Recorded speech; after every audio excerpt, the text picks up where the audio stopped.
Bharatiya Janata party के सामने जो अलायंस बन के आया है वो Indian notorious dacoits of India association, जिसको हम लोग इंडिया अलायंस कहते हैं, इनका एक से एक नया नया इनोवेशन है। मैं फिर से कहता हूं, Indian notorious dacoits of India association, जिसको हम लोग इंडिया अलायंस कहते हैं।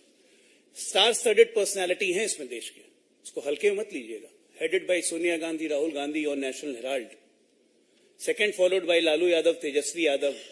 चारा तो आपने 20 साल पहले सुना था, उसके बाद IRCTC, मॉल स्कैम, पता नहीं क्या क्या, TMC, नाडा साडा, पता नहीं खाने में डालडा, अब उसके बाद रिक्रूटमेंट स्कैम। तो ये सब स्टार चेहरे होते हैं ना, स्टार कैंपेनर्स। तो हमारे भी स्टार कैंपेनर्स हैं, मोदी जी हैं, अमित शाह जी हैं, हमारे अध्यक्ष हैं, इनके भी स्टार कैंपेनर्स हैं। एंड लास्ट और नॉट द लीस्ट, DMK भी है मनी लॉन्ड्रिंग में, सनातन को नष्ट करने वाली पार्टी। एक से एक कैंपेनर है। उसके बाद हमारे इनोवेशन, करप्शन के इनोवेशन जिनको मैं कहता हूं, वो हैं हमारे आम आदमी party, Arvind Kejriwal ji. Liquor scam, बिजली स्कैम, जितने स्कैम कहिए, अभी उनके एक नए स्कैम और बताऊंगा। तो इन सब लोगों ने मिलकर एक नया इंस्टीट्यूट खोला है। ये मैन्युफैक्चरिंग इंडस्ट्री है एक्चुअली। हम लोग मैन्युफैक्चरिंग पे बहुत जोर दे रहे हैं, तो देश का मैन्युफैक्चरिंग बढ़ा, तो इनकी एक नई मैन्युफैक्चरिंग इंडस्ट्री आई है। इसका नाम है manufacturing industry of corrupt ideas. मतलब इतने सारे करप्ट आइडियाज हैं, इतने सारे करप्ट आइडियाज हैं कि भाई एक खत्म करो, दूसरा करप्ट निकल जाता है। आज दिल्ली में LG साहब ने ऑर्डर दिए हैं इंक्वायरी करने के लिए। DPSRU करके एक यूनिट है, Delhi pharmaceutical science research university. इसमें 2019 से professors, assistant professors, associate professors और रीडर की बहाली में, स्कैम में भयानक अनियमितताएं पाई गई। योग्य उम्मीदवार की जगह दूसरे उम्मीदवार आ गए हैं।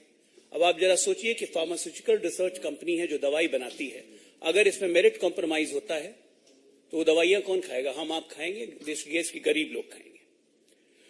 और उस तरह की अपॉइंटमेंट के लिए LG ने एक इंक्वायरी कंडक्ट करने के लिए बोली है।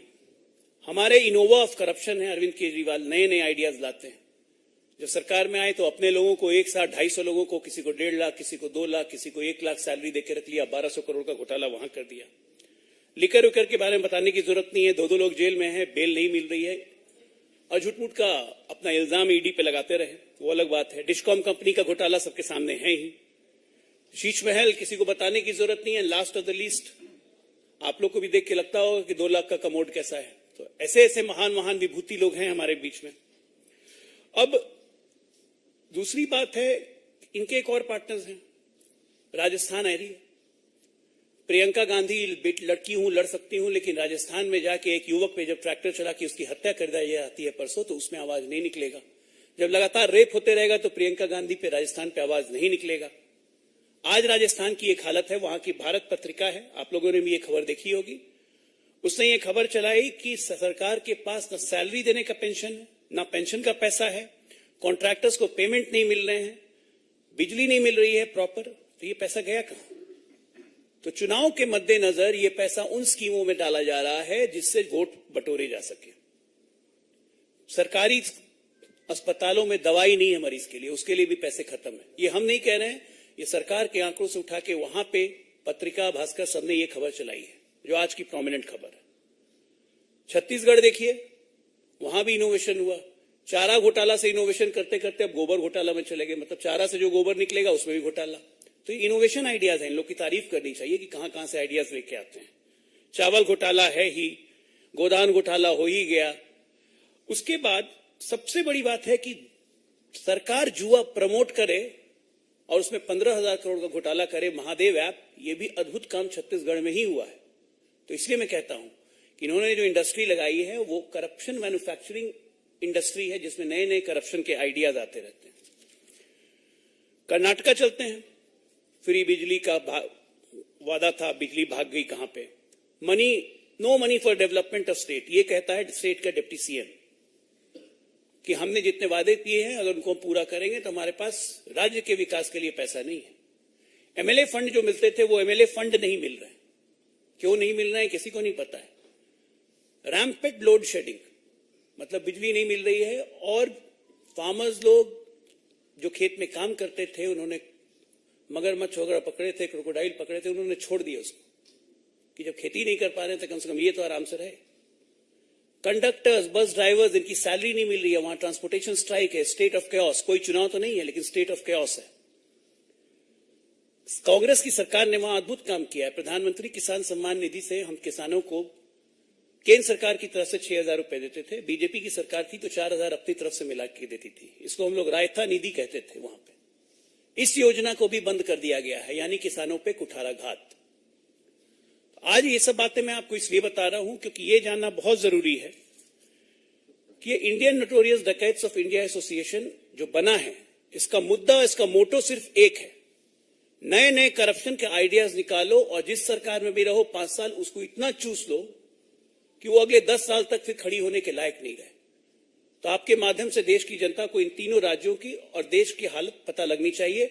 और इसी तरह से इन मेंबरान के जहां जहां सरकार है, हम हर 2-3 दिन पे आपको ब्रीफिंग देते रहेंगे और वहां की सरकारों की स्थिति बताते रहेंगे, क्योंकि इनकी भूख, इनकी एक करप्शन की भूख, इनके पैसा खाने की भूख खत्म ही नहीं हो रही। कब खत्म होगी भगवान जाने। Thank you. देखिए, ये इनका चरित्र है। पहली बात कि कांग्रेस को चुनावी हिंदू कहने का बड़ा शौक लगा हुआ है। सच्चाई तो ये है कि कांग्रेस का शीर्ष नेतृत्व जो है वो किस तरह के हिंदू हैं हम लोग को ही पता है। जहां तक रही सनातन को खत्म करने की बात, सनातन तो इनके चाहने से खत्म नहीं होगा। आज इनके गठबंधन के एक और अलायंस के आरजेडी के एमएलए ने बयान दे दिया, उसने दुर्गा माता पे ही सवाल उठा दिए। तो ये इस तरह से इनकी हिंदू विरोधी छवि रोज दिन सामने आती है। हमें बस ये चाहिए कि जनता इनकी बातों को सुने और समझे और देखे कि ये हिंदुस्तान को किस डायरेक्शन में ले जाना चाहते हैं। Well, I think this answer should be given by Lalu Yadav and Tejashwi Yadav first, because in RJD all the navratras are being performed in their house. Lalu Yadav सबसे बड़े पुजारी बनते हैं ना, नवरात्रा की पूजा करते हैं। उनके एमएलए ऐसे बोल रहे हैं कि माँ दुर्गा फिक्शियस हैं। ये उनके माइंडसेट दिखाती है कि किस माइंडसेट के हैं वो। और उसी तरह से कर्नाटका हो, चाहे आप डीएमके की बात करिए, ये एक सोची समझी स्ट्रैटेजी का एस्टैब्लिश हिस्सा है कि हिंदू धर्म को बदनाम करो, हिंदू धर्म को डिमीन करो, हिंदू धर्म में लोगों का विश्वास कम करो। ये एक प्लान्ड ऑर्गेनाइज स्ट्रैटेजी है जो अगले 10 साल तक चलने वाली है। ये जानबूझ के ऐसा कर रहे हैं और इसमें इनका बस एक फायदा है कि हिंदू धर्म में लोगों की आस्था कमजोर करो, क्योंकि ये डर चुके हैं कि पिछले 10 वर्षों में जो एक हिंदू धर्म की सेंटिमेंट पूरे देश में फैली है, उससे इनको डर लगता है। इसमें क्या कहना है? इंडियन नोटोरियस डकैत एसोसिएशन ऑफ इंडिया अगर जेल से फोन नहीं करेगा तो कहां से करेगा? बाहर से करेगा। बाहर में उनको मन ही नहीं लगता है। जेल में समानांतर सत्ता चलती थी, इसलिए जेल से भी फोन करने की सुविधा है। अब तो ये सब चीज माननीय सुप्रीम कोर्ट को खुद स्वतः संज्ञान लेना चाहिए कि पेपर में छपा हुआ ओपन ये डिक्लेरेशन दे रहे हैं। कांग्रेस का अध्यक्ष लालू यादव बनवाते हैं। अद्भुत है। देखिए कितनी यूनिटी है आपस में लोग। पता नहीं, मतलब लगता है थोड़ा गुस्से में आ गए होंगे। कल ही उनके पुत्र के कंपनी से 1.25 करोड़ की सीजर ईडी ने की है, तो थोड़ा दिक्कत हुआ होगा, इसलिए ऐसी भाषा बोल रहे हैं। अब ये सब चुनाव जैसे जैसे नजदीक आएगा और हार जैसे जैसे दिखेगी, वैसे वैसे ऐसे भाषाओं का प्रयोग होते रहेगा।